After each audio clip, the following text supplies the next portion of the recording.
For size, the Asian Games are enormous. They feature about 11,500 athletes, which is about 1,000 more than a typical Summer Olympics. For diversity, they offer many sports that are unseen at the Olympics but native to Asia. How about the Indian sport of kabaddi, or kurash, a traditional martial art from Uzbekistan, or pencak silat, an Indonesian martial art? Esports will also get a look as a demonstration sport, and jet ski is on the schedule. The Games, which open Saturday and run through September 2, also showcase sports climbing and skateboarding, two events being added to the schedule for the 2020 Tokyo Olympics. And, get ready for this, there's competition in contract bridge, which should attract a slightly older demographic than gymnastics or swimming. The oldest card player is reported to be 81. We have really worked hard to prepare this, Aris Heryanto, the Secretary General of the local organizing committee, told the Associated Press. I think we are ready. Jakarta has had less than the normal amount of time to prepare. It was selected 4 years ago after Vietnam, the original host, pulled out because of financial problems. There are sure to be problems as Indonesia tries to show it could hold even larger events. But there's also gratitude from the Olympic Council of Asia, which oversees sports in the region, for stepping in.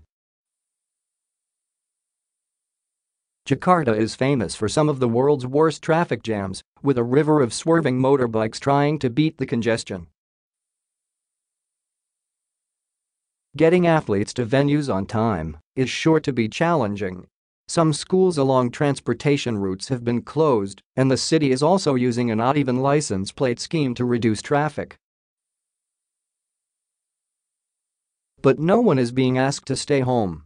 Just the opposite. We are asking that people come to see the Asian Games, but please come to see them using public transportation, Heryanto said, calling this a chance to change habits and a possible legacy of the quadrennial event. Security will be heavy. Organizers say 100,000 police and military will be on guard with another 100,000 in reserve.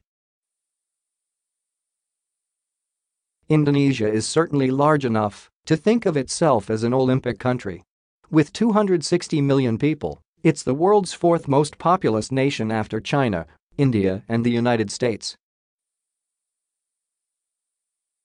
It's comprised of about 13,500 islands. The government says 922 are permanently occupied, that stretch about 5,100 kilometers, 3,200 miles, which is greater than the distance from east to west in the continental United States. Despite its quirky qualities, the Asian Games are also a serious proving ground for powerful teams from China, Japan, and South Korea, and a chance for smaller nations to win medals that are out of reach at the Olympics. 45 nations are entered from Afghanistan, Bahrain, and Bangladesh to Uzbekistan, Vietnam, and Yemen. Singapore, one of the smallest nations, has one of the biggest names in swimmer Joseph Schooling, an Olympic gold medalist who defeated Michael Phelps in the 100 butterfly 2 years ago in Rio de Janeiro.